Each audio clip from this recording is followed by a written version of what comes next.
नमस्कार दोस्तों, जनवरी 2023 Uttarakhand current affair के मंथली वीडियो में आपका बहुत बहुत स्वागत है। आज के इस वीडियो में हम जनवरी 2023 के उत्तराखंड करंट अफेयर के जितने भी इम्पोर्टेंट क्वेश्चन है उन सभी को इस वीडियो में डिस्कस करने वाले हैं। तो इस वीडियो को आपको अंत तक देखना है। इससे पहले देखिए 2022 का कंप्लीट करंट अफेयर हमने कवर किया है, जिसका लिंक आपको नीचे डिस्क्रिप्शन में मिल जाएगा। अगर आपने नहीं देखी है तो उस वीडियो को आप जरूर देखिए। तो स्टार्ट करते हैं आज के इस वीडियो को।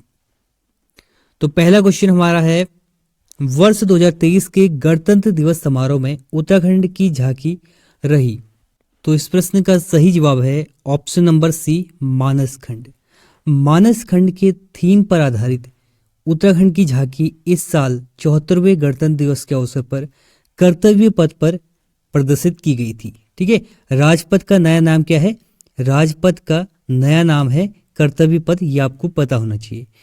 तो अगर आपके एग्जाम में क्वेश्चन बने कि मानस खंड को कब गणतंत्र दिवस समारोह में दर्शाया गया था, प्रदर्शित किया गया था, तो आपका आंसर होगा 2023 में। ठीक है, और इस बार जो है इस झांकी ने पूरे देश में प्रथम स्थान प्राप्त किया है, ये भी आपको पता होना चाहिए। किसने प्राप्त किया प्रथम स्थान? उत्तराखंड की झांकी ने। तो ये जो है इमेज है उत्तराखंड की झांकी की, और यहाँ पर आप देख सकते हैं ये है जागेश्वर धाम, और यहाँ पर ये है कॉर्बेट नेशनल पार्क, यहाँ पर कस्तूरी मृग बारहसिंगा, और नीचे ये छोलिया डांस। ठीक है, तो ये जो है दर्शाया गया था इस साल के झांकी में, लेकिन इसका मेन जो थीम है वो आपको याद रखना है, वो है मानस खंड, और प्रथम स्थान जो है उत्तराखंड ने इसमें हासिल किया है, ये भी आपको याद रखना है।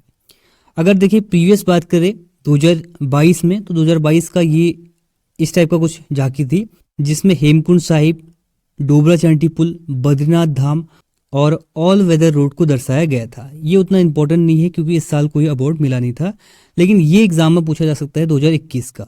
इसमें देखिए केदार खंड की झांकी को दर्शाया गया था। ठीक है, इसकी जो थीम थी 2021 वाले की, वो थी केदार खंड की झांकी, और इस साल जो है 2021 में उत्तराखंड को तीसरा स्थान मिला था।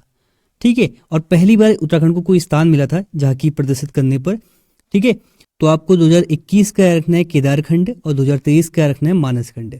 स्कंद पुराण में उत्तराखंड के लिए दो खंडों का उल्लेख मिलता है, केदार खंड गढ़वाल के लिए और मानस खंड कुमाऊं के लिए, ये आपको पता होना चाहिए। इसके बाद देखिए ये पुराना डेटा है अब तक की जो झांकियां रही है उत्तराखंड की। तो ये जो रामायण वाला है 2016 वाला, ये एग्जाम में क्वेश्चन यूकेपीएससी ने पहले पूछ लिया है। ठीक है, तो ये भी आपको पता होना चाहिए। जो मेन है उनको याद कर लीजिए, जैसे केदारखंड 2021, 2023 मानस खंड, 2016 रामायण, कुंभ मेला 2010, ये आपको पता होना चाहिए। स्क्रीनशॉट ले लीजिए इसका। आगे बढ़ते हैं। नेक्स्ट है, हाल ही में राज्य के किस व्यक्ति को पर्यावरण श्री पुरस्कार से सम्मानित किया गया है? तो इस प्रश्न का सही जवाब है option number D, Jagat Singh को।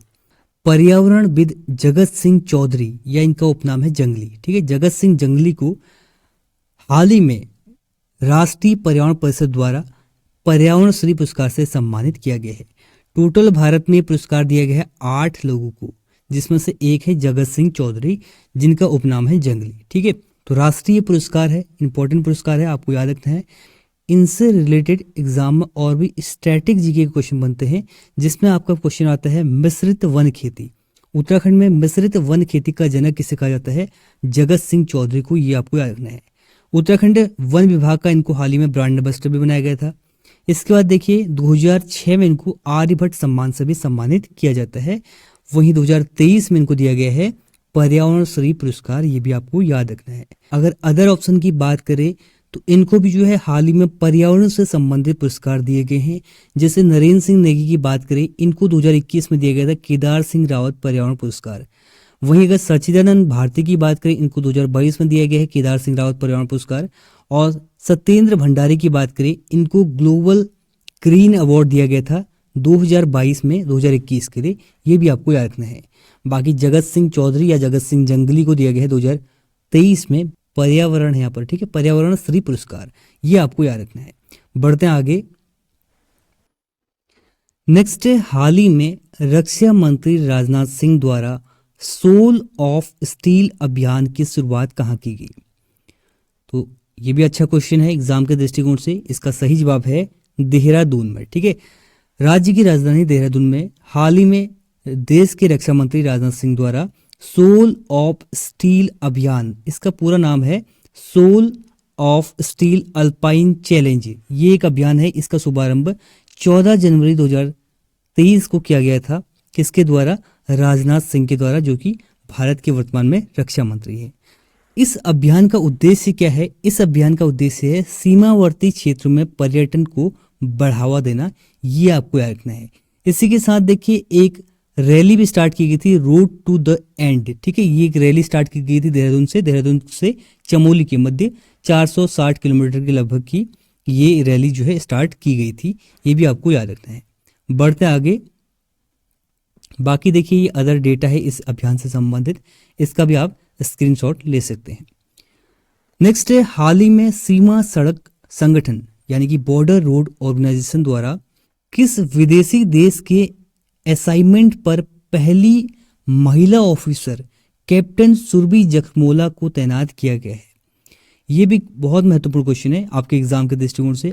आने वाले एग्जाम में ये क्वेश्चन आपको देखने को मिल सकता है। तो इसका सही जवाब है ऑप्शन नंबर सी, भूटान।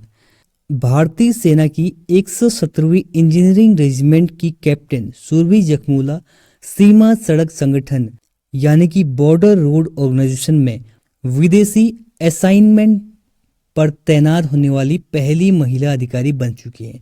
तो देश की पहली बनी है, इसलिए इंपॉर्टेंट क्वेश्चन है, आपको याद रखना है इनका नाम सुरभि जखमोला। और कहाँ पर तैनात किया गया इनको? बीआरओ द्वारा इनको तैनात किया गया है भूटान में। ठीक है, ये आपको याद रखना है। और बीआरओ की फुल फॉर्म क्या होती है? Border road organisation. ठीक है, जो रोड बनाती है बॉर्डर एरियाज में। ठीक है, ये आपको याद रखना है। नेक्स्ट है, हाल ही में ICCW द्वारा किसे राष्ट्रीय वीरता पुरस्कार से सम्मानित किया गया है? तो उसका सही जवाब है option number A, Nitin Rawat को।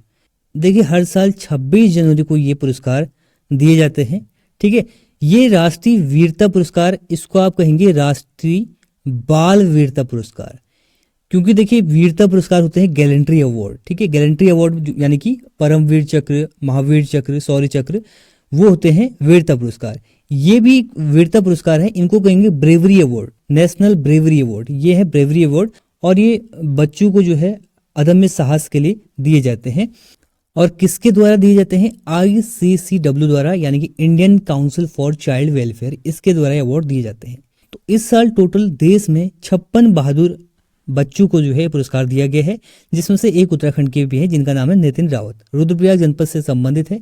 3 लोगों को नॉमिनेट किया गया था उत्तराखंड से, लेकिन मिला अवार्ड सिर्फ एक को, नितिन रावत को। ठीक है, इनको जो है ये अवार्ड दिया गया है, इन्होंने अपने भाई की जो है बाघ से रक्षा की थी, तो इसलिए इनको ये अवार्ड दिया गया है। इसका नाम याद रखना है आपको, राष्ट्रीय वीरता पुरस्कार। इससे पहले देखिए राखी रावत को भी अवार्ड मिल चुका है 2020 में, 2021 में मोहित उप्रेती को भी अवार्ड मिल चुका है, और 2022 में ये अवार्ड नहीं दिए गए थे। ठीक है, 2023 में 56 लोगों को 2022 और 2023 के लिए अवार्ड दिए गए हैं, ये आपको याद रखना है। बाकी गैलेंट्री अवार्ड की बात करें तो कुछ ऐसा इस साल पदक मिला नहीं है उत्तराखंड को। गैलेंट्री अवार्ड की बात करें तो कुछ ऐसा पदक मिला नहीं उत्तराखंड को, बस एक सेवा मेडल मिला है प्रशांत भट्ट को, जो कि कौसानी के हैं। तो वो उतना इंपॉर्टेंट है नहीं, एग्जाम आएगा नहीं, क्योंकि अगर परमवीर चक्र, महावीर चक्र, शौर्य चक्र इस टाइप का मिलता तो वो एग्जाम के दृष्टिकोण से महत्वपूर्ण होता है। और जो है हर साल गणतंत्र दिवस के अवसर पर पद्म पुरस्कारों की घोषणा भी की जाती है, लेकिन इस साल जो है उत्तराखंड को एक भी पद्म पुरस्कार नहीं मिला है। तो इससे रिलेटेड भी आपका कोई क्वेश्चन नहीं बनता है इस साल का। बाकी प्रीवियस ईयर का आप याद कर लीजिए, जो हमने आपको पहले बता रखा है। बढ़ते हैं आगे अगले प्रश्न की ओर। नेक्स्ट प्रश्न है, 30% महिला क्षैतिज आरक्षण को राज्यपाल द्वारा कब मंजूरी दी गई? तो इसका सही जवाब है ऑप्शन नंबर ए, 10 जनवरी 2023 को। देखिए ये जो 30% महिला क्षैतिज आरक्षण वाला विधेयक है, इसको विधानसभा में पेश किया गया था 29 नवंबर 2022 को, 2022 के शीतकालीन सत्र में। ठीक है, इसके बाद देखिए 30 नवंबर को, एक दिन बाद ही ये पारित हो जाता है विधानसभा में। इसके बाद 10 जनवरी 2023 को जो है, 2023 यहाँ पर 2023 को राज्यपाल द्वारा इस विधेयक को मंजूरी मिल जाती है। तो ये दोनों डेट आपके लिए इंपॉर्टेंट है, 30 नवंबर 2022 वाला भी और 10 जनवरी 2023 वाला भी। बाकी इसका इतिहास अगर देखें तो 2001 में शासनादेश के जरिए यहाँ पर 20% क्षैतिज आरक्षण, हॉरिजेंटल रिजर्वेशन जो है महिलाओं को दिया गया था जो उत्तराखंड की है। इसके बाद इसको बढ़ा दिया गया था 2006 में, इसको कर दिया गया था 30%। ठीक है, इसके बाद आपका वो मामला आता है PCS वाला, उसमें देखिए हाईकोर्ट इसमें रोक लगा देता है। फिर उत्तराखंड सरकार लाती है अध्यादेश और इसको पेश किया जाता है 29 नवंबर को विधानसभा में। एक दिन बाद ये पारित हो जाता है 30 नवंबर 2022 को और 10 जनवरी 2023 को राज्यपाल द्वारा इसको मंजूरी दी जाती है। तो ये आपको याद रखना है। बढ़ते हैं आगे अगले प्रश्न की ओर। अगला प्रश्न है, हाल ही में राज्य के किस पर्वतारोही ने तंजानिया में स्थित माउंट किलिमंजारो को फतह किया है? तो माउंट किलिमंजारो जो है अफ्रीका महाद्वीप की सबसे ऊंची चोटी है जो कि तंजानिया देश में स्थित है। इस पर हाल ही में सफल आरोहण किया है, ऑप्शन नंबर डी, ए और बी दोनों, रोहित भट्ट जो कि टिहरी गढ़वाल के हैं और प्रीति नेगी जो कि रुद्रप्रयाग की है। इन दोनों ने जो है तंजानिया में स्थित माउंट किलिमंजारो का सफल आरोहण किया है, ये आपको याद रखना है। ठीक है, अलग अलग आरोहण किया है, एक साथ नहीं किया है, लेकिन दोनों ने ही जो है जनवरी 2023 में सफल आरोहण किया है। अगर रोहित भट्ट की बात करें तो टिहरी के हैं और प्रीति नेगी की बात करें तो ये है रुद्रप्रयाग की, दोनों पर्वतारोही हैं। प्रीति नेगी ने एक रिकॉर्ड भी बनाया है, 3 दिन में जो है इन्होंने इसका सफल आरोहण किया है और साइकिल से सफल आरोहण किया है। ठीक है, इससे पहले 4 दिन का रिकॉर्ड था किसका, पाकिस्तान की एक पर्वतारोही का, उसका रिकॉर्ड जो है प्रीति नेगी ने तोड़ा है। तो ये आपको याद रखना है। बाकी पर्वतारोहण से संबंधित अगर 2022 का करंट अफेयर पूछता है तो आपको एसडीआरएफ के जवान राजेंद्र नाथ का नाम याद रखना है। इन्होंने भी जो है सफल आरोहण किया था माउंट किलिमंजारो का 2022 में। और जो है एवलांस हादसे में सविता कंसवाल का निधन हो गया था जो कि उत्तरकाशी जनपद से संबंधित थी और जिन्होंने 2022 में माउंट एवरेस्ट का सफल आरोहण किया था। बढ़ते हैं आगे अगले प्रश्न की ओर। नेक्स्ट है, राज्य में देश का पहला ऑल वेदर रनिंग ट्रैक कहां बना? तो इसका सही जवाब है, राज्य में देश का पहला ऑल वेदर रनिंग ट्रैक बना है देहरादून में। ऑप्शन नंबर ए इसका सही जवाब है। ये इसकी इमेज है, आपको यहाँ पर ढेर दिख रहे हैं, ये जब बन रहा था तब की इमेज है। ठीक है, तो जो प्लास्टिक वेस्ट मटेरियल है उससे इसको बनाया गया है इस ट्रैक को, और ये देश का पहला है। कहाँ पर बना है? देहरादून की गढ़ी कैंट क्षेत्र में। ठीक है, जसवंत सिंह ग्राउंड में इसको बनाया गया है, देश का पहला ऑल वेदर रनिंग ट्रैक। ये आपको रखना है। इसका शुभारंभ देश के रक्षा मंत्री राजनाथ सिंह ने किया था, ये आपको याद रखना है। बढ़ते हैं आगे। नेक्स्ट है, राष्ट्रीय स्टार्टअप दिवस के दिन उत्तराखंड के कितने स्टार्टअप को मिला राष्ट्रीय अवार्ड?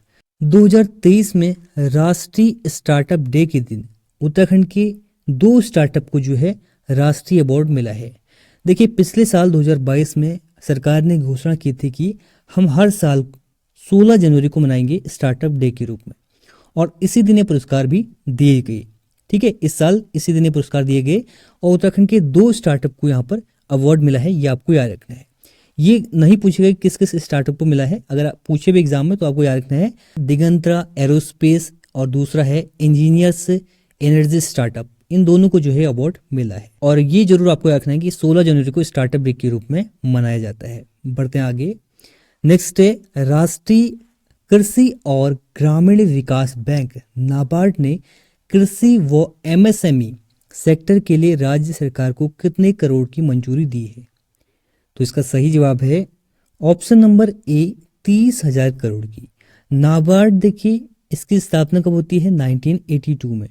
इसने जो है हाल ही में कृषि और एमएसएमई सेक्टर के लिए राज्य सरकार को 30,000 करोड़ की मंजूरी दी है, ये आपको याद रखना है। ठीक है, किसने दी है? नाबार्ड ने दी है।